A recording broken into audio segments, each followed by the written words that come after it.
The Josh Innes Show. Howdy, and welcome in to the Josh Innes Show. It is Josh. It is Jilly. How are you, Jilly? I'm good. I'm glad you're good. I'm glad you're good. Good. I'm glad you're feeling good. Nothing wrong with feeling good as hell, is there? Nothing wrong with that at all. But we're hanging out with you today. Old Luther Van Dam is here. He's ready to rock. Of course Luther's ready to rock. He's always ready to rock. Eventually, I'm going to get Luther his own camera up here. Because you keep saying that, Dad. I will. Listen, it will happen. Luther is going to get his own camera. Depends on where we live next, I guess.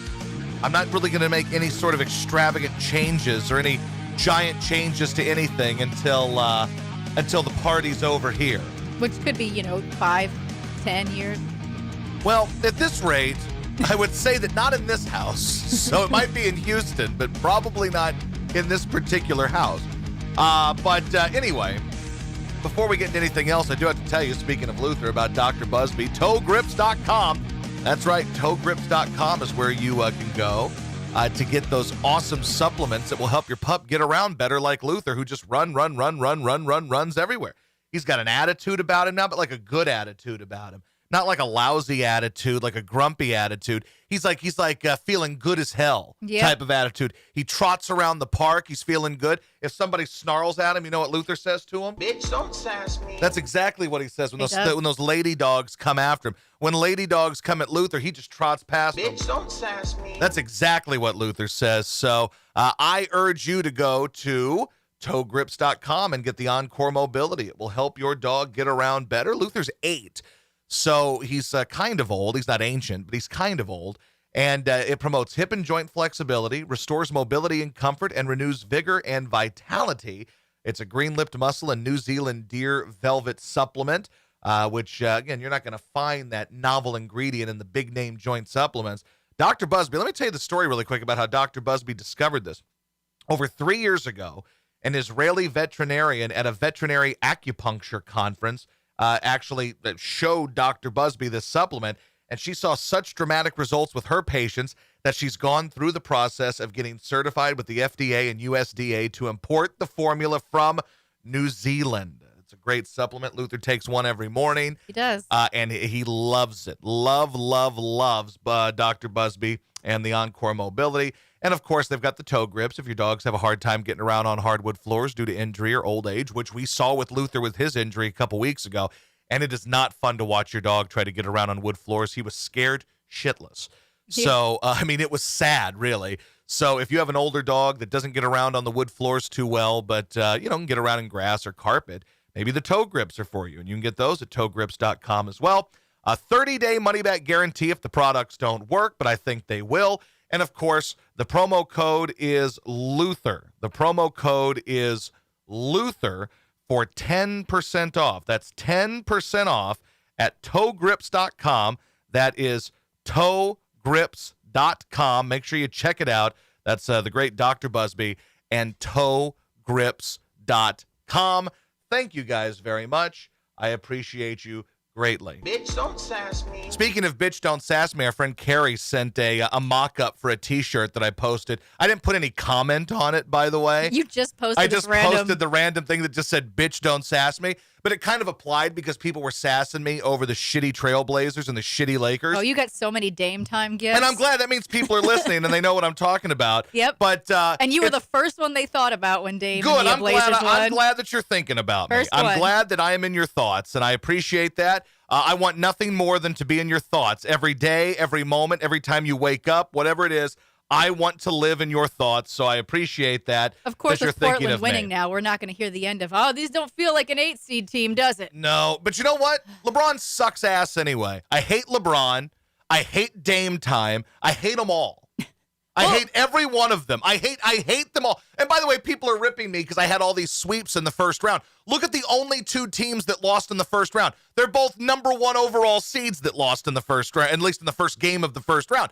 So people are ripping me for this, like, oh my God, who could have that many sweeps? Like, tell me you didn't think the Bucks were going to sweep Orlando. The world would think the Bucks are going to sweep Orlando because Orlando's a waste. I couldn't name a player from Orlando. I don't know.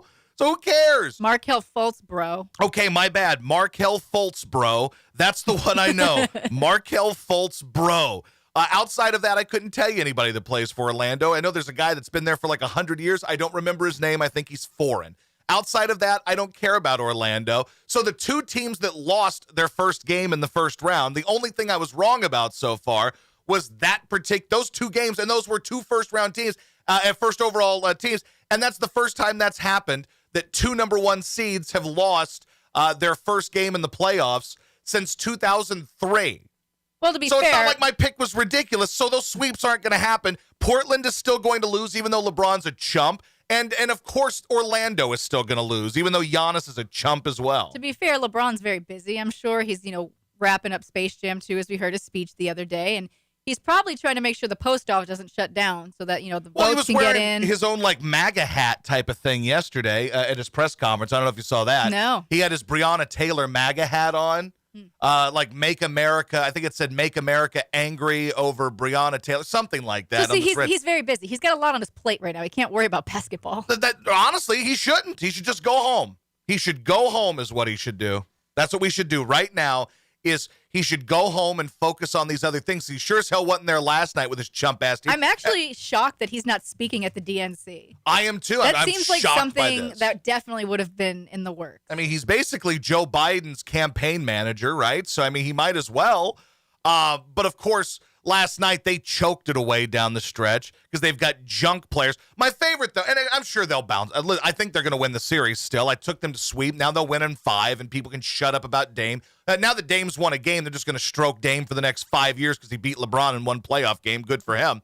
But what we're dealing with now is I'm in a tough spot in life because I despise LeBron and I despise Dame, both of whom I despise for different reasons. I despise LeBron because he's the absolute worst. I despise Dame because the media, which is the absolute worst, loves Dame. Therefore, I hate Dame. It's just a natural thing that happens with me that I hate him. This is tough. This is very tough. It's a real Sophie's choice that we're dealing with here.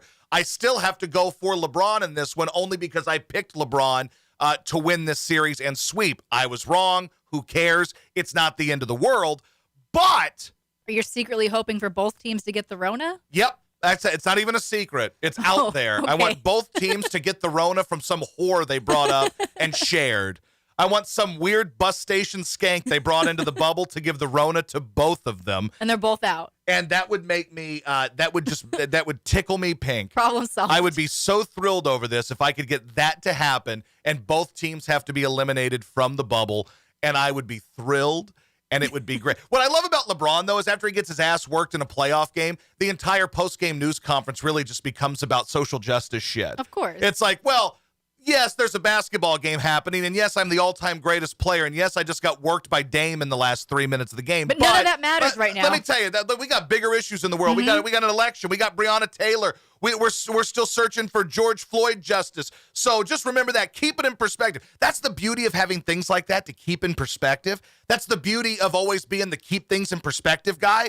When you win, it's like, hey, we won, and the argument becomes, nobody thought I could do it, but I won. Then you lose, and it's, man, it really ain't that big of a deal, man. It's just a game. I got to try to find the killers. We got to bring justice to the killers of Breonna Taylor. Gotta make sure everybody Black can Lives vote. Matter. Everybody's got to vote. What about the mailboxes? We got to do all this stuff, man. Like, that's the beauty of being the sports don't really matter guy. And it's really easy to be the it's just a game guy whenever you're a gabillionaire. Right. And the game really isn't that big of a deal anymore, right? It's easy to be that, especially when your brand is not that of a basketball player, but your brand is that of a social justice warrior. So it's really easy for someone like LeBron to just be like, listen, man, there are bigger things in the world. Like, what a move by this guy. Loses as the number one seed in the playoffs. Spent like 2 weeks talking about how the world didn't think he could be the number one seed, if you'll recall that from a couple weeks ago. Right. I don't know who these people were that said LeBron couldn't be the number one seed in the West. They. But the story, the straw man, the general they that LeBron was talking about, man, they said I couldn't be the number one overall seed in the playoffs. First of all, that's not that great of an accomplishment. There have been number one seeds in the playoffs who have lost before. Who cares? It means you were the best team in the regular season. The postseason's all that matters. But the argument was, Oh, you better, man, nobody thought I could do it, man. Nobody thought I could do it. So that was the argument for 2 weeks. Then Dame works your ass down the stretch, and Gary Trent Jr. works your ass down the stretch, and C.J. McCollum works your ass down the stretch, and it's, all right, I'm going to roll into a press conference wearing a Breonna Taylor MAGA hat just to throw everybody off the scent of, I gagged this one away, and I'm the all-time greatest player, and I just lost my first playoff game in the first round there. Oh, but I got my Breonna Taylor hat on, so you know what's going to come up next? Oh, the media is going to ask me questions about the Breonna Taylor hat, and it's going to allow me to get on my pulpit and do some politicking for a little bit, and that can ignore from the fact that I just got my ass worked by Dame Lillard. That's what that was. That's a strong, I'll give him credit. My man's learned a lot about politics, and let me tell you something, good for him. He understands the political game better than anybody, just like that dope up in Philadelphia, now in New Orleans. What's his name? I'm talking about from the Saints. My dude I hate, Malcolm Jenkins. Just like Malcolm Jenkins has become a good politician, LeBron's a fantastic politician. He gets the game hardcore. Hey, I lost? Well, there are bigger issues in the world than I lost, like trying to find Breonna Taylor's, bring justice to the killers of Breonna Taylor. Bam! It's business. It's politics. My man knows exactly what he's doing. So more power to him. What you just got there. That's what I just spit to you is some truth. Some hardcore, real talk truth. Bitch, don't sass me. That's what I thought. That's what, you know what I would do if I were one of these media people? After LeBron drops a whole diatribe, I'd say, yeah, you lost. Bitch, don't sass me. So let's get down to the brass tacks. This ain't about Breonna Taylor, bro. This is about you getting worked by Dame. Bitch, don't sass me. That's what I would do. I'd bring it right to him. And LeBron would say, you know what? Well, I got bigger things I'm focused on. And then you know what I would say if I were a media person? Well, I've got some red meat for you. That's what I would say to him. I'd like to hear Bam. this exchange. It'd be a hell of an Sounds exchange. good. Be an amazing exchange. Can I tell you another group of people that annoy me? Oh, And you're so- on the annoying bandwagon today, I am huh? on the annoying, because there's a lot of stuff. There's really not a ton today. Like, apparently Darius Geis is now a multiple-time raper. My And a goodness. woman beater. Like, holy shit, this story. But that's a really heavy story to break down, and it's not because he went to LSU. I've never met the guy. Yeah, and I that's a honestly didn't lot. like him. I mean, I used to tell you that all the time, that he looked like kind of a weird, like he's out there doing wheelies on his ATVs in the middle of the season. But he seemed like a great kid, and there's all these nice stories written about him and everything he went through. And I rooted for him like hard, but now, boy, I don't know if there's Yes. been a better situation or a better example of someone who really just kind of. And who knows how true any of this Blind to stuff this. is. But, and I'm not going to just defend the guy or say we're not going to talk about it because he went to LSU. That type of shit doesn't faze me at all. It's just a matter of, it's a really heavy story to break down. And I don't Yeah. feel like breaking down a really heavy story. It sounds like the guy, if this is true, multiple people have accused him of rape at LSU, and multiple people have accused him of battery and abuse with the Washington Redskins. The guy sounds like a giant piece of shit and a total fraud. That's awful. And it sucks. That's an unfortunate thing. But my world isn't over because he went to LSU, and I don't care. So I don't feel like getting into a whole deep discussion today on the podcast about rape and spousal abuse and people getting beaten up and choked in their apartments. It doesn't sound like that appealing of a discussion to me. The one angle on it that is interesting, that is legit, is what coaches knew about it. Right. I see that Coach O is currently trending in the United States right now. So that means people are looking at Coach O and wondering what Coach O knew and what he didn't know. But was he the head? I guess it doesn't really matter. He was a coach on the staff at the time anyway. But was he the head coach? That was still less, right? No, well, it depends on when it happened. If these allegations came up in 2017, it would have been I think it was mild. 2015, 2016. If that's when it came, if the allegations were in 2015 and 2016, those both would have been Les Miles. Although O took over in the middle of the 2016 season. Because every story I've read said that two coaches were made aware of the accusations but didn't report them. But we don't know which two And coaches. I don't know that now, and I know that people have this argument that the head coach knows every detail about everything that happens at his program.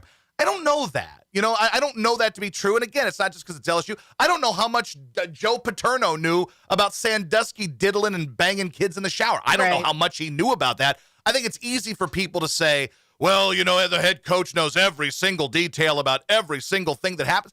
I don't know. There's a lot of minutia that happens in a college program that I don't necessarily think the coach knows about. Now, if you believe one story in here, it's that this guy that was on the team was dating this chick that was allegedly drunkenly raped One of the by girls, one right. of the chicks that was raped drunkenly by Darius Geis. And apparently Coach O walked up to the guy and says something about how, well, listen, dude, everybody's girlfriend messes around on him or something like that. So would it be shocking if LSU were doing everything they could to protect a star running back? Absolutely not. It happens everywhere. It wouldn't shock me whatsoever. They tried to protect the hell out of a guy who's nobody will remember this name that's listening to this podcast, but a guy by the name of Cecil the Diesel Collins, who was this massive running back prospect in the late 90s. And he was at LSU, and this dude was caught climbing through women's windows. Like, he was a real, now he's in prison. I think he's still in prison. He might be dead. He might be dead or still in prison. I think he might have died in prison. I don't know. I think he's in Angola, too. Like, he's in the hardcore prison. And they would do everything they could to protect that guy. That happens on college campuses. On college campuses across the country, they protect their guys, and they will give them the benefit of the doubt. I don't know what Coach O knew about this. I don't know what was known from Sandusky at Penn State. I don't know what in a lot of these cases. Do I think that these guys hear something? Sure. Do they hear the total truth of it? I don't know. It could be very well be a situation like that where a guy hears part of it but doesn't hear the whole story, or maybe doesn't want to hear the whole story because you're in the middle of a season and you're trying to win. I think it happens at a lot of places. So, I don't know, but I see that Coach O is trending, and he continues to trend and climb the trends, and that's because Darius Geis may have, again, we don't know this for a fact, it's alleged, but may have raped 2 women when he was at LSU and has been accused and was cut by Washington because of other stuff. Here's the thing, you brought this up. We talked about this during the draft when he was drafted, and we said, how is Darius Geis slipping all the way to the second round? Yeah, I think that's where he ended up going. Like, how has he not been drafted yet? This leads me to believe that more teams and scouts and people involved in the NFL may have had an idea of his history and stayed away from it. It kind of makes sense. Now it does. That the only team that would draft him was Washington. Like, you think about it now, you're kind of like, okay, it makes sense that Washington's the team. Not to say that other teams haven't taken a shot on bad character dudes. I mean, hell, same dude, a dude from LSU, the Green Goblin, was involved in a thing where allegedly threw a chick down some stairs at LSU. Didn't stop the Eagles from getting the guy. So, you see these kind of things often where a guy's got a checkered past, but they'll give him a shot because of, his history. But it is interesting because Geis was a highly sought after dude, was arguably better in college than Leonard Fournette was, and Fournette was supposed to be a god. He went number 4, I think, in the draft a couple years ago. He was supposed to be a god, and I'd argue that Geis was just as good as Leonard Fournette in college statistically. He followed Fournette and was great following Fournette. And then he goes much later than people thought, and everybody's kind of baffled by it. We were at an Astros game actually watching that. I think you were texting Matt Moscona, and you're like, why is this kid just falling? Like, what's the deal here? What do you know? And I don't think he even knew anything. But we were all like, there's something up here. Yeah, and maybe this is what was up. Maybe this was the issue. Maybe people knew that there were multiple allegations of rape at LSU against this dude. Maybe that's what it was. Because his lawyer today made a statement saying, like, oh, it's just, coincidental. It's awfully, convenient that these allegations come out after the charges in Virginia. But then, according to the USA Today story, they'd been working on the story 4 days before those charges and had interviewed one of the girls who allegedly got raped back in January. So that doesn't really add up. Here's the quote, and I see a lot of people. I see someone in the chat saying this is clearly a targeted attack on Coach O, and that it's clear based on the fact that he's trending.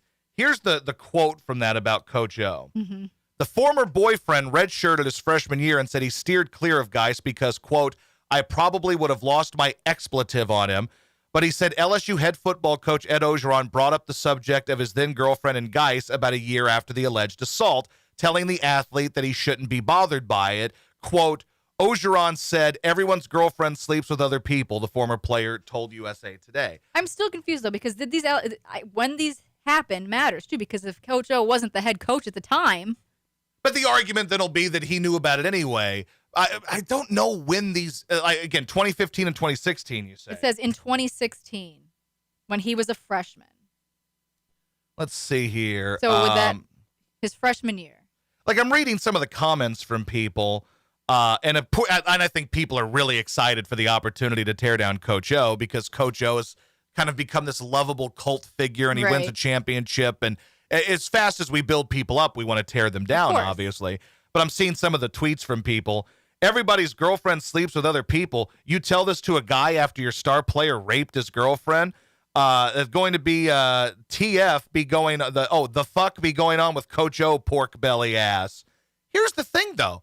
You don't know that Coach O knew that they're like, we don't know. And by the way, and this is just reality of it, if someone accuses you or someone accuses someone of rape, and obviously you take the allegation seriously, but you read the stories and you go, both of these people that claim they were raped by Geist they said they were both hammered beyond ability to even remember what happened. Yep. Doesn't mean it didn't happen, but both people in the story I read, both of these gals said that they were passed out drunk and both kind of had fuzzy memories of what happened. That doesn't help the case in that. Doesn't mean, and again, I'm not doing this to defend Geist. I don't even like the guy. I don't care. I'm looking at this straight up from just a law perspective. There are no, I don't believe there are any witnesses to this. All you have is her word versus his word, and her word is going to be hard to take in serious when one gal said she was so hammered that she went and passed out in her bedroom and only vaguely remembers anything about anything. Now, there were other parts of the story that are easier to recall because you probably weren't hammered, like Geist shows up at someone's house, an apartment, uninvited, and starts threatening someone. Like, do I believe that Geist probably did something to these? Based on the story I've read, yes. Based on the stories I've read, yes. But I don't know, and I don't know what Coach O knows on this, just like I don't know what a ton of these, like people act like these head coaches are supposed to know every piece of information that comes through a program, and I don't buy that because like there's 1,000 things in a day that happen with a college football program. I think people throw this blanket over things and say, oh, you got to know every detail of your program. I don't think that's true. And also, I don't buy that. By the timeline, like that quote you read from the unnamed player who redshirted, right? Why bring it up a year later? Yeah, and again, because in 2016, was Darius Geist really a star running back? Leonard was still the star running back in 2016. Yes, that was the season. I think 2016 was the year they started in the top 4 and lost to Wisconsin the first week of the year. Because Darius Geist wasn't a star his freshman year. And remember that Fournette was hurt in 2016 at one point. Miles got fired after week 5. They lost to Auburn, and I think that's when he got fired, and they brought in Coach O as the interim coach. So Coach O became the interim coach. I think his first game was against Missouri. I think we were at that game, and I think that was in September. It had to have been at September because I think it was week 5 or 6. So this was in October that Coach O became the head coach on the interim basis. Like, here's what I don't like. We don't know the context of any of this. We don't know how true this is. But right now, Coach O is getting dragged by everybody because of an anonymous player. Because of an anonymous player who says this is what Coach O told him. Who knows? Like, I seriously doubt that was the only thing that was said there. And I seriously doubt Coach O walked up to it. Like, because this is the idea that you have when you read that quote. Because there's no other words around it. There's no other quote around it. So all you're getting from that is, well, I guess everybody's girlfriends sleep around with other people. Like, that's like, I doubt he just walked up to him, nudged him on the shoulder. And again, why a year after the alleged assault? Why wait this long to be like, I got a problem with this guy? And I'm not saying that Coach O didn't say this. Right. I'd like to know the entire... There's more to it. Like, what if he walked up to that player and said, I heard that maybe there was an issue with Darius, because at this point, Darius Geist is blowing up, right? He's like a year later, that makes sense. Actually, Geist, if I recall correctly, Geist really blew up in that game against Missouri. I think Coach O's first game, I think Geist ran for like 200 yards or something. Because I think Fournette was hurt. I think. I might be wrong on that. Let me see here. I think that's the case, though. And if it doesn't really matter, but Geist was a name in 2016 because Fournette was hurt. And then I think that makes sense. But, like, I doubt that Coach O just walked up to this random player and just said, man, everybody's girlfriends sleep around, and then walked away. Like, my guess is maybe Coach O walks up to the guy, if it happened. The guy walks up and says, heard there was an issue between Darius and your girlfriend, whatever, and they have a conversation about it. He says, well, people's girlfriends sleep around. Maybe he does. Again, maybe I'm giving him the benefit of the doubt because I like him. I don't know. Right. But I tend to give the benefit of the doubt to a lot of people in these things when it's stories we don't know, but the internet jumps right into it and assumes guilt. So I'm kind of on brand with this a little bit here. I tend to, in the same way that when we talked about Nelson Aguilar at the strip club. Yeah. Like, it's easy for people to jump on. And this is one of the dangers of social media, if you want to know the reality of it. The reality of it is the danger of social media is you get this one quote from this one anonymous player, and it's a one line with no context of the entire story, the entire discussion. We have no idea what was being discussed here. All we got from this is that this one line came out of this, which I find hard to believe because, again, I think people are posting this under the assumption or at least pushing the narrative that Coach O just walked up to a guy like he's Bud Kilmer and just walks up to someone and says, girlfriend, sleep around, get over it, and Now, just walks away. Like, I don't believe that. So do you think, given that it is 2020 now and everything is amplified times 20, not that this isn't a big deal because it is Coach O going to get suspended? no, because there's no proof of this. Well, I think you cannot once- suspend somebody Not over because of the quote. zero proof. Now, if you have proof of it, you have proof that LSU covered something up for Darius That's Geis, what I'm saying. That's different, but there's no proof of it. Because I think where the issue comes in is the part where two coaches knew about it and didn't report it to the school, which is against the school's policy. So if it comes out and they do their investigation and they find out that Coach O was one of these two coaches, that's where I think he faces some issues. Yes, but it is very possible. Like, here's how a lot of these things happen on these college campuses, right? Like, a lot of times, an assistant coach, a position coach will be told something, and it'll kind of work its way up the chain of command. And by the time it gets to Coach O, it'll be, yeah, there's an issue with Darius. Well, what's the issue? Yeah, he had some issue with some girl. And they'll be like, well, figure it out. And because, like, Coach O's main priority, and this might sound crass, the main priority of the head coach of a team, and maybe at that time he's trying to get the head coaching job as well. If this is in 2016, right. He's trying to get that job. The main priority is not to babysit 100 people. The main priority is to be a CEO. That's what the college football coach is. He's not, I mean, Coach O's kind of a different animal because he'll coach a position and whatever. He's wild. But he's the CEO of the program. He basically has people who are delegated to handle these things. Was he negligent? I don't know, because I don't know how true this is. Remember when we were talking about the Bubba Wallace story? And it didn't seem right that in the middle of all of this stuff going on in 2020, like that somebody would just randomly go in and hang a noose in a garage. It didn't make sense. Right. There was nothing about that where you'd go, okay, that, like, because someone, if they're on camera, it's going to risk their career. Why would anyone do that? Also, nobody can get in as a fan because there were no fans at the race. It didn't make sense. There was something off about it. And as we learned, there was something off about it. It was bogus. And like when I hear this quote from this kid, now remember, this is 4 years ago as well, allegedly, at best 4 years ago. So when you get a quote like this and you have a conversation with a coach, again, one line of that, that doesn't make sense to me. There's no way Ed Ogeron is walking up to one particular football player basically out of the blue a year after the fact and goes, I heard your girlfriend sleeping around. It happens. Like, that ain't happening. But see, That's not happening. I'm not even considering that quote. I'm not even using that quote as part of this evidence or whatever. I think Coach O could be in for some issues here because the school's going to have to do a full investigation now. And things trickle down, like you said. And if it comes out that one of his assistants or he himself knew about it and didn't report it, he's taking the fall. Yeah, possibly, yes. This quote, not even in consideration. But I understand that, but they need proof of that. And again, you have to look at these things. I'm not saying that Geis did or didn't do it because I don't know. And basically, when I read the story, like, I can listen to the story from these women and say, okay, I like, if there were no issue in the NFL of him choking women and being cut from the Redskins, I might look at this story differently.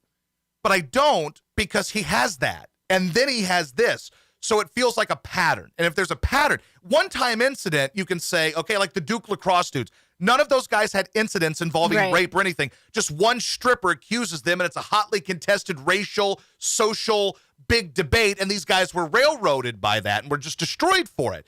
This is a case where you've got a guy who now has multiple instances. Now, the thing the accusers have going against them is they both say, we were blackout drunk. We were hammered, and we don't full-on remember it. And if you got them in front of a jury and they were talking in front of another lawyer and they were going to talking about this, who knows what would happen. So that they have going against them. But just because he'd be found not guilty doesn't mean he isn't guilty. And he very well could be guilty of this, and I tend to believe them in this based on what we are now hearing. I don't think you hear 4, 5, 6 stories like And this isn't just... and there's none of it that's true. Like, there's one story I'll say, okay, 5, 6 stories, 4, 5, 6 stories, it becomes a pattern here, and I don't think everybody's just out to get Darius Geis. And I think it is important that it is multiple women, and they're not just coming out today. These stories have been on record, have been investigated for, years. It's just now today, for whatever reason, the story broke. But it's not like these two women are just coming forward after he gets charged with these accusations in Virginia, saying, oh, yeah, me too. Like, these are things that have been ongoing, from what I understand. There was one line from a gal in there who said that she didn't go public with it because she didn't want to be known just as the girl that was accusing someone of rape, because that don't just blame her. destroys your life. I mean, don't at that blame point, her. because people are going to call you a liar. Yeah. And I understand that, and I respect that. But I don't know what's going to happen. I don't think anything's going to happen to Coach O. I think what we've got here Depends is what they find. true, but what we have here, I'm just looking at it from a social media standpoint. Social media wants to gang up as fast as they can, and everybody's kind of glommed onto this one line from this story, which is everybody's girlfriend sleeps with other people. Even if that was the one line he said, to me, that sounds like, at least from what I'm hearing, that Coach O didn't believe that a rape happened. Because keep in mind, maybe Coach O went to Darius Guice and said, what happened? And Darius Guice says that didn't happen. Well, he knows Darius Guice. He thinks he can trust Darius Guice and believe Darius Guice. It's a really slippery slope there, Yeah. but I don't think anything's going to come of it from I don't Coach O. think this Maybe is- he has to issue an apology. I don't even know if he has to issue an apology because, again, there's no proof of anything in this. I don't think this is just going to go away overnight, though. I think this is going to become an investigation, and we're going to hear about it for a while. Maybe. Let's see here. All right, so I do have to tell you about a few people that make the show go, and then I know I was supposed to get into a whole rant about something I hate, and then it led to 20 minutes talking about Coach O. Which we didn't want to get No, into. but you know what, The though? Coach O part is interesting. It is. Like, I'm not sitting there breaking down rape and everything like that, but from the Coach O standpoint, you know, with these coaches, a lot of times coaches are taking massive hits now. So, and they become targets, and they become the fall guy, so we'll see. All right, who do I have to tell them about? We come about Prime One Consulting. Prime One Consulting. That is our friend Jason at Prime One Consulting. They are in the mold business, and they'll come out to your house and go through their 8-step inspection to see if your house has horrible mold that's causing terrible air quality in your home. It's an 8-step process.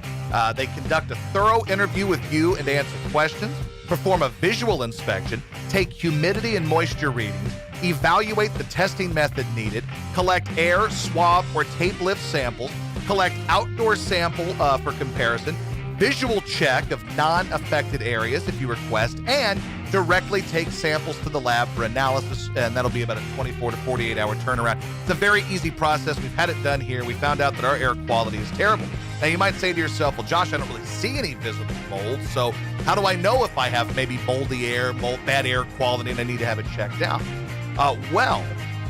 If perhaps your AC unit is more than 8 to 10 years old, or if you've had recent water damage in your property, or if you're concerned about the air quality in your house, give them a call and have them come out and do the inspection. Jason is great. His crew is great at Prime One Consulting. And if you mention the Josh Ennis Show, $50 off.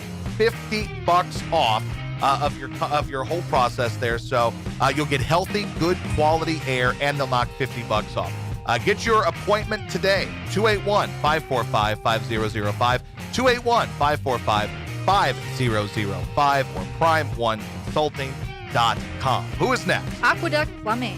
Oh, that's our friend Billy and his sister Mary over there at Aqueduct Plumbing Company. What do they have going on at Aqueduct Plumbing Company? Well, they are in the business of plumbing and flushing toilets, is my friend how we used to pronounce it in Baton Rouge, toilet. You still never got that flush the toilet thing, huh? I got it. Damn it, I got to get the toilet flush set. But they do great work. They've been to our house multiple times. We have multiple plumbing issues. We have. But they have repipes, leak detection, plumbing fixtures, water heaters, tankless water heaters, which is the wave of the future, by the way. They do great work. They're a great local company at Aqueduct Plumbing Company, and Billy's a good dude, loyal supporter of the show, supported us at 790, supports us now, and we really appreciate him for that. Check out their website. It's aqueductplumbingcompany.com.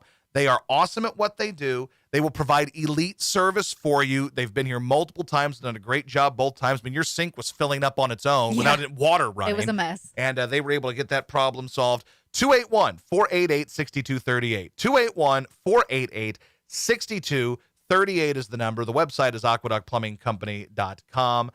There at your disposal. Bitch, don't sass me. So what else irritates you? Okay. I got one for you now. Okay. I've got one that really irritates the shit out of me. And All it needs to go away. Okay. The term living free in blank's head. Or like Rent free? What did I say? Living free? Rent free, living rent free in someone's head. Here's what bothers me about this. Like, I'm looking at my buddy Patrick Creighton, who works on 97.5. Apparently, Michael Kay is talking about the Astros on a Yankees broadcast yesterday. And Patrick Creighton, in his best attempt to pander to Astros people, posts this and says, Astros are still living rent-free in Michael K's head. What you don't understand that when you post that confirms that Michael K is now living rent-free in your head. Right. And by me commenting on you, you live rent-free in my head. It's a never-ending chain. There's no such thing as living rent-free in someone's head, especially when you're commenting on it. Mike, I hate it. I despise it. I hate that term. And I see it more so like let's say somebody comments, like the other day when somebody sent me something about how Missinelli sent them a DM. Yep. Well, I responded to it. I said, well, the guy's a fucking loon. And of course, the people who like Missinelli will respond to me and say, he's still living rent-free in your head. Or if I say the Sixers suck, you couldn't hack it in Philly, we're still living rent-free in your head. No, I'm commenting. By that logic, Dallas is literally nonstop in the head of Philadelphia people, if that's what living rent-free in someone's head is. Because if you want to know real definition of living rent-free in someone's head, please look at Dallas and Philadelphia, because that's all Philadelphia talks about. I'm on my Facebook yesterday scrolling through. I'm in all these dopey Eagles groups, right?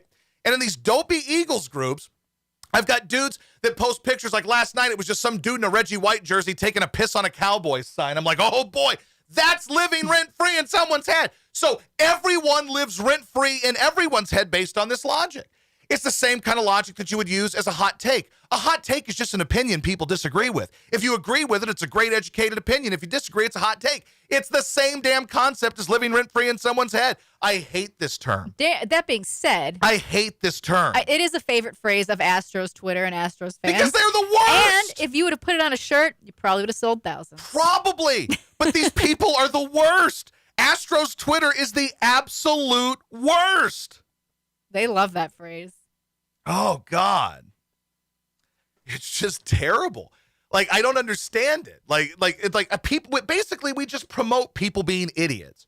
And, like, basically, people are stupid. We promote them being stupid. We support them being stupid because they're stupid but agree with what we say so we can accept their stupidity. There are just too many stupid people. And this living rent-free in someone's head is the dumbest phrase, and I'm sick of hearing it. Like, basically, people have now taken away your ability to have any opinion because all they do is come back at you with either you're a troll or we're living rent-free in your head. That's what people do who can't debate. What people who can't debate do, here's their move. I'm living rent-free in your head. Okay. Yep, you got me. You caught me. You're living rent-free in my head. You've solved it. You got me, Chief. But, like, have a debate with me. No, because you're just a troll. I'm not going to have a debate with a troll. Like when I said I thought the Rockets would lose the series to the Thunder, right, in 6, which could still happen. It was the closest series of any of the series in terms of Vegas betting odds. It was a very close series. And last night they got worked, and we'll see what happens in Game 2, but the Rockets kicked their ass last night. Speaking of Astros Twitter, I saw this story was making the rounds. I guess Lance McCullers was on the one of the Athletic podcasts. Oh, I bet that was riveting. And this headline just says, Lance McCullers Jr. says Joe Kelly was, quote, scared of Carlos Correa during Astros-Dodgers scrimmage. Then why didn't you guys take some swings? Why don't you guys take some swings at him then? He was scared. He was scared, I see. Lance says, quote, he started that issue with what he said after he struck Carlos out. I'm not going to repeat it. Citing the, I didn't get close. Joe was scared. Carlos isn't the right dude to mess with. Why? It is what that it dude's is. soft as Charmin. I'm Give me a beyond break. it. Dude, come on, dude. Correa's soft as Charmin. Charmin soft. Dude got his back broke by his girlfriend, okay? Dude is Charmin soft. He's run by his weird, overly cosmetic surgery girlfriend who doesn't even look human anymore. Like I'd fight Carlos Correa and I'd beat that dude. Come on, give me a break. And the sad thing is he's the toughest dude on the team. He's the tough dude on that team. So, but come on, that dude. Like now it's like wrestling now with these guys. Like, well, he would have whipped his ass. No, I would have whipped his ass. Okay, bro. Everybody. It's a he said, she said. Everybody would have whipped everybody's ass. Okay, I got you. But but tell me if I'm wrong here. So if you don't care what Michael K says, you then don't care that you live rent-free in Michael K's head because you wouldn't bother responding to it. If Michael K and the Yankees fans and John Boy and these guys didn't live rent-free in your head as well. It must go away. There's certain things that must go away. Dame time must go away.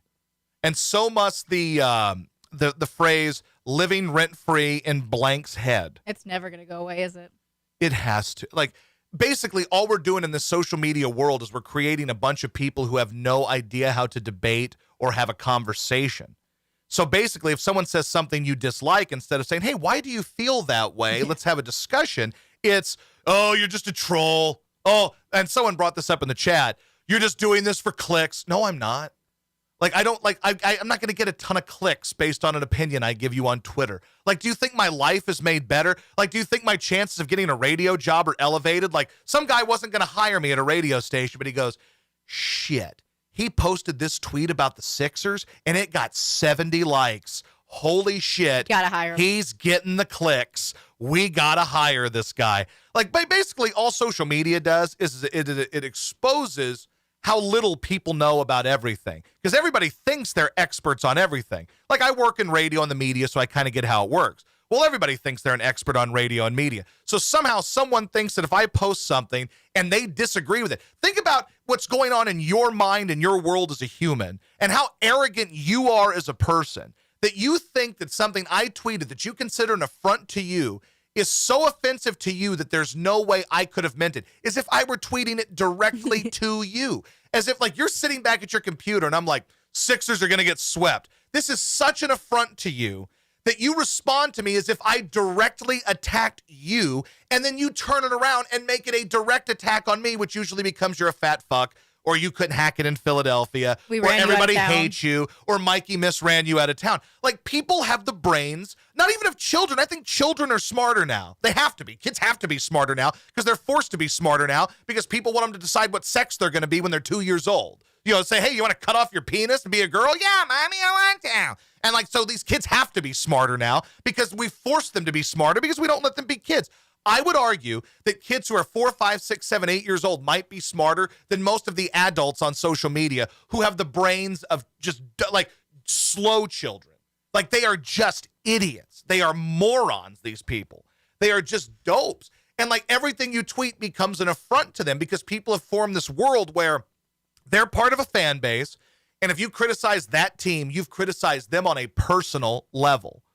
And those people are psychos. Like, I'm a fan of the Cardinals. When people say the Cardinals are morons for getting the Rona and having to be out for 2.5 weeks, you know what I say? Yeah, they are. True. You know what weird, diehard, nut job Cardinals fan would say? Oh, we're living rent-free in your head, bro. We got an advantage now because we've been resting for 2.5 weeks. We're in this thing, bro. Why you got to hate on our team? Oh, I know why, because you're looking for clicks, bro. You're looking for clicks. Okay, Chief. That's what idiots do. Speaking of social media, did you see the Rangers tweet yesterday? How they turned off the Off all the replies. comments. Yeah, so they talked all sorts of shit and then Because turned they off their beaten the replies. Padres yesterday, and it was like, not today, trolls. Okay. And then you turn off the replies. I don't know if I've ever seen a more like pussified tweet, but that might have been it. Living rent-free in your head. Mm-hmm. That's it. Twitter is the lowest of the low, mostly. Yes. Just looking at the trends on daily basis and the unoriginal BS. Well, Mark Zuckerberg, first of all, thank you for adding to the conversation. Mark Zuckerberg. I appreciate I that. wonder if Boosie ever got his Instagram back. God, these are the stories, man. I hope he did. I mean, how's he going to feed his family? They can't live off of wrap snacks and ramen noodles forever. So he's got to get his Instagram back so he can get back to quarantine titty day. Lick them bitches. Lick them bitches. Yeah, lick them bitches. He's got to get back, man. Let's see. I gotta look.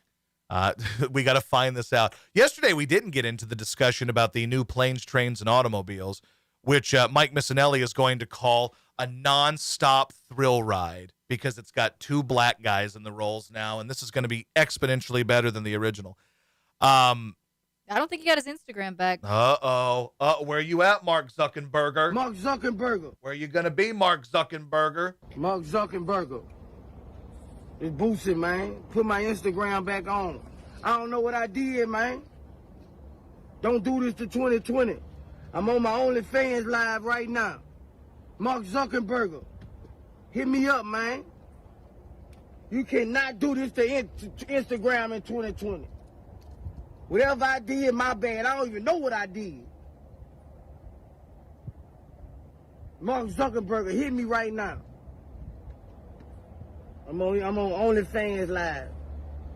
Took my Instagram. Reminder, Boosie doesn't know what he did to have Mark Zuckerberg take away his Instagram. It's quarantine titty day. Hi. Oh no, fucking kids. I would sooner watch a remake of Planes, Trains, and Automobiles starring Hitler and Goebbels than Kevin Hart. Well, that would be a lively one, I assume.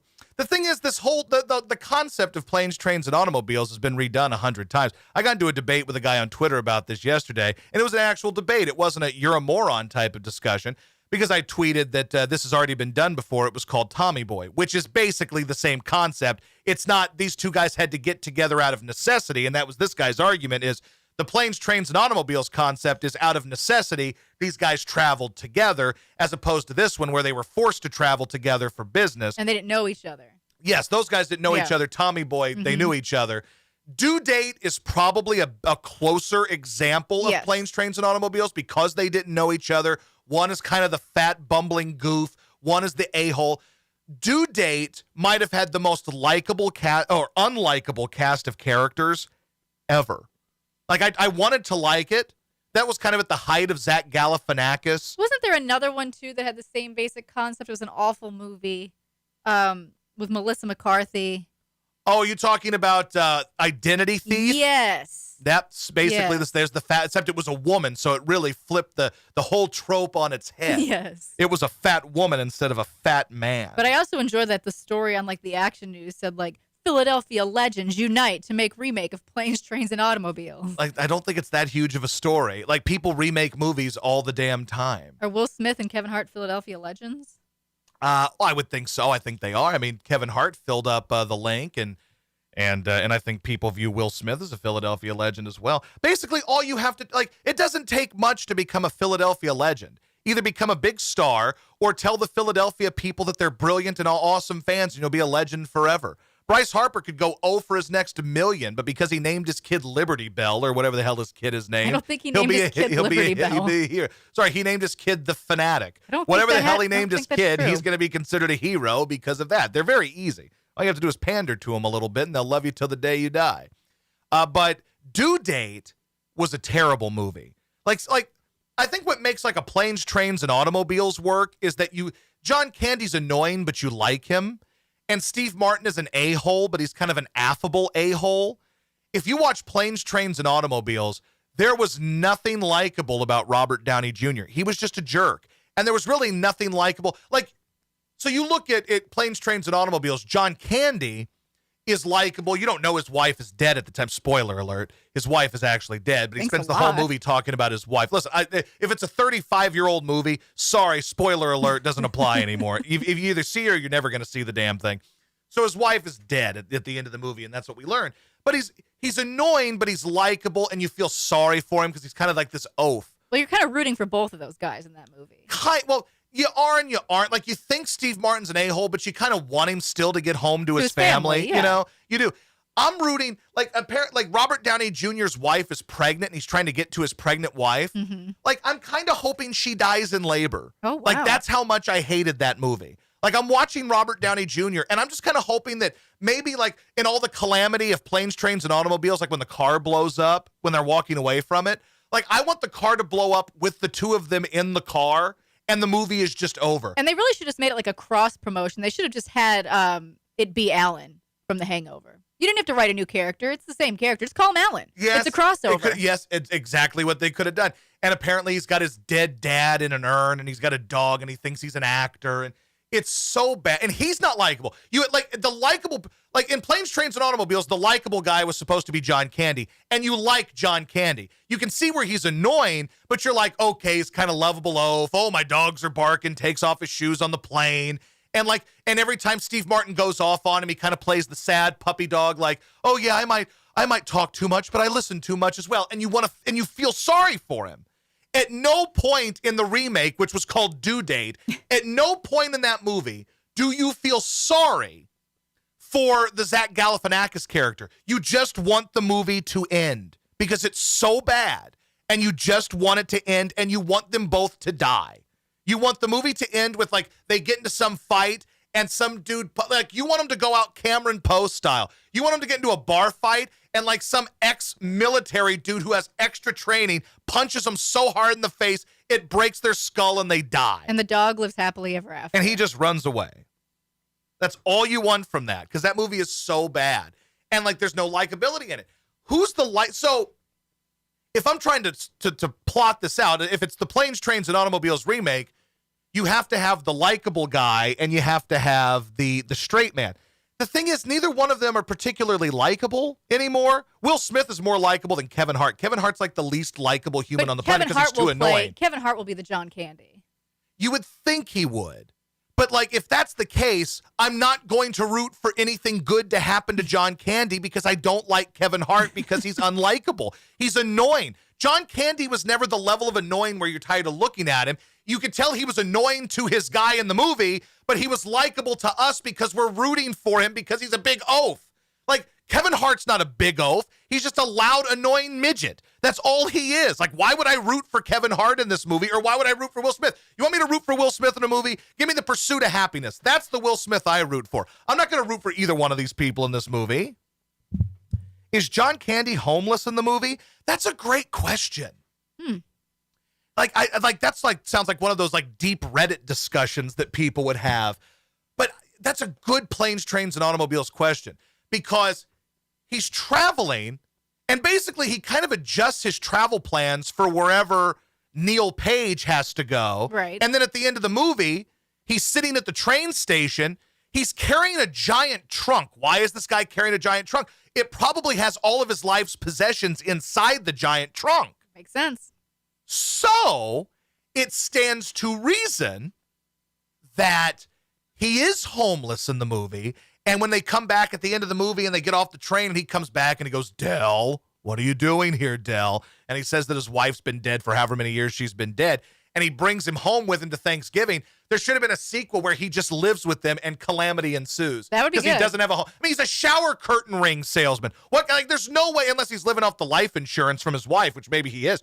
But like, there's no way a shower curtain salesman who can't even afford a plane ticket anywhere and is broke and had to use Neil Page's credit cards for pizza.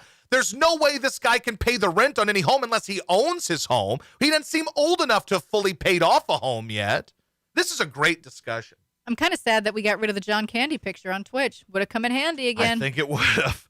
Martin Lawrence was way funnier than Kevin Hart. God, yes, he was. And I told you this when I saw this. I said, I'd go see this if this were Will Smith and Martin Lawrence. I'd go see that. Well, that would just be Bad Boys 4. Well, here's one. Martin Lawrence was actually, and I don't know if somebody brought this up. I haven't looked at all the comments. But there was a Martin Lawrence movie that kind of had the Planes, Trains, and Automobiles quality in a way, and then it was a buddy road comedy. But it was called Nothing to Lose. And Martin Lawrence is robbing, he's like holding up or robs Tim Robbins. And Tim Robbins has nothing to live for because he just saw his wife screwing around on him. So he basically just goes nuts on him, and it flips the script, and he actually kidnaps Martin Lawrence. Everybody's and it becomes girlfriend. kind of a buddy. Nothing to Lose. I like Nothing to Lose. You know what they say. Well, if Coach O says it, it must be true. Hey, look, everybody girlfriend sleep with somebody. Mark Zuckerberg says, Nothing to Lose was fantastic. Mark Zuckerberg. He knows. Let's see. Tisha Campbell was a hottie. I agree with you, Pinche Pancho Villa. Spank It Slap It says he was homeless. Did they ever, did anybody, who wrote that? What's his name that wrote, John Hughes. Did John Hughes ever confirm that Del Griffith was homeless? Kevin Hart isn't organically funny. He just intentionally acts silly. You know who else falls into that category, and I think why they get along so well? Who? Shaq. Shaq is not funny. Shaq, I'd argue, a lot of the time ruins the wacky program, as Jilly calls it, inside the NBA. Ruins it because his only thing he can throw out is, I got rings, Chuck. Where are your rings, Chuck? And then, like, the only funny shit he does is, like, he falls in garbage cans or into trees. Into Christmas trees. Like, Shaq is not a funny person. But it's he and Kevin Hart on this show all the time, and neither one of them are funny. They're just kind of loud and obnoxious and wacky. That's why Kevin Hart's great as a voice actor. He played the bunny. Oh, yeah. And it's funny because he's got a great voice for voice acting. Secret Life of Pets. He's just unlikable. But it's kind of like that. Like, I think that Shaq and Shaq is a likable guy. He's just not funny. I think Shaq tries to. Shaq is the, like, fart in class funny guy. Like, he has no material, but, like, he'll make a fart sound and people will laugh when you're 8. Like, that's Shaq. Shaq sitting in the classroom as a young kid. He's like, hey, teacher, pull my finger. And, like, everybody laughs, but he doesn't really have any content. Like, you're like, bring some material. Like, tomorrow, go do stand-up. If Shaq were up on a stage, he would just be like, can you dig it? Charles doesn't have any rings. That would be his act. I just did the potential Shaq stand-up for you. It's farts and yelling things and talking about the rings he has. I have done that for you. But basically, Shaq benefits from being on a show with people like Charles, who is funny. But his funny is almost based out of him being an idiot. Like, the funniest shit they do on the show is Charles. And Charles, of course, is the black guy that says just enough things white guys agree with. He's almost Jason Whitlock, but Whitlock seems more political because he's involved with Clay Travis. Right. Whereas Charles tries to play it down the middle and be kind of straight man on things. But he says just enough things where both sides in a given day could like him and both could hate him in a given day as well. Maybe that's why he's doing his job. Maybe that's what it is. Ernie Johnson is funny in his own right. And he's not. I also think Ernie He is on Johnson. that show. But outside of that, I think Ernie is dreadful. He seems like a wonderful guy. Listen to Ernie do baseball play-by-play, and you'll turn the game off because it's terrible. But he works in that. That's an example of people who work in a particular setting. Like, look at me, you, and Jim, right?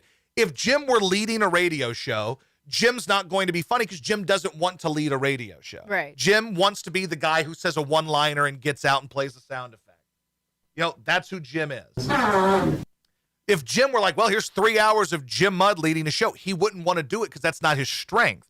Ernie Johnson's strength is being the guy that just says, here's the score, now you guys go do a bunch of dumb shit. When Ernie Johnson has to be the play-by-play guy, it is awful on baseball. It is boring as all hell.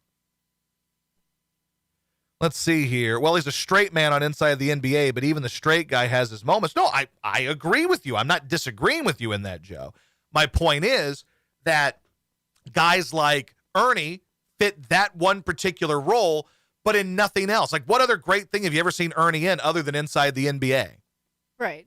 I mean, that's what he does. And good for him. He's had a 30-year run at it. And he's great at it.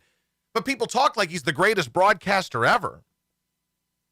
Google the untold truth of planes, trains, and automobiles. It's really good stuff. Well, shit. Hold on. This seems like something you're going to get really sucked into. I am. I'm probably going to end up missing the damn 97.5 show today. It's official. Hold on. The untold truth of planes, trains. The untold truth. No, not the untold truth of Emmett Till. Untold truth of planes, trains, and automobiles. Let's see here. Boy, it's a whole thing from Looper in 2019. This is the kind of shit that'll creep me out. Like, when people take a harmless movie and give it real deep, dark stuff. It'll creep you out. It creeps me the hell out, man. Like, now I'll never watch this movie the same if I read this, because I'll be like, yep. Well, the wife is dead. We know that. But it's based on a true story, according to this. Occurs at John Hughes, blah, blah, blah. Okay, so the filmmaker knocked out the first 60 pages. Okay, so it's a true story. Who cares? I don't care about that. John Hughes gave away planes, trains, and automobiles and then took it back. I don't care about that. I want to get deep into, like, the weird fan theories about this. The movie was almost as long as the character's journey. Okay, I don't care. I want to know if he's homeless. This is not creeping you out. I'm not creeped out, and I wanted to be. I was ready to be creeped out. Why is this movie rated R? I'm guessing because he says fuck like 10 times in a row in that airport scene. Kevin Bacon was in it for a second. I get it. Okay, please just tell me, for the love of God, where is it? Okay, this is stupid. You know what? I appreciate you, and I appreciate you for the suggestion, for the Googling of the untold truth of planes, trains, and automobiles. Okay, it doesn't give me any of that stuff that creeps the hell out of me. I want to be creeped. Now it's giving me Home Alone. I don't care about Home Alone. I don't need that.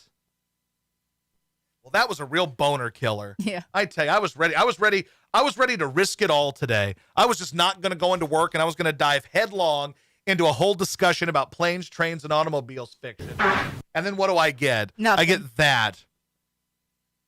I read the theory that Harry Potter was actually the insane hallucinations, imagination of a poor, sad kid adopted and abused by his aunts and uncles. that's another tired thing, too. That's the laziest thing. That happened, that's how St. Elsewhere ended. Spoiler alert, the TV show St. Elsewhere.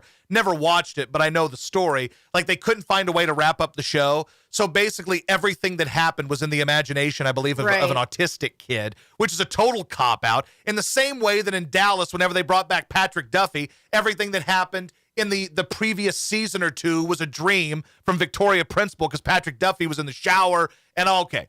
Like, I hate when it was all just an imagination. That's lazy because you could say that about any movie because all movies are fake. So you could argue that anybody in any movie is doing that.